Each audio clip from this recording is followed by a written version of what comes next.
அன்பிற்கினிய அனைவருக்கும் வணக்கம். உங்கள் ஆஸ்ட்ரோ பாலா வேலூர். இந்த ஷார்ட்ஸில் நம்ம என்ன பார்ப்போம்னா, கர்ம தோஷம் அப்படின்னா என்ன.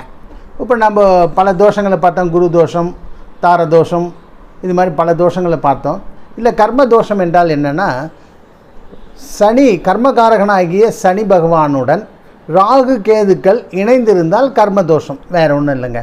அதாவது சனி பகவானுடன் ராகுவோ கேதுவோ இணைந்திருந்தால் அது கர்ம தோஷத்தினுடைய அறிகுறியாக இருக்கிறது.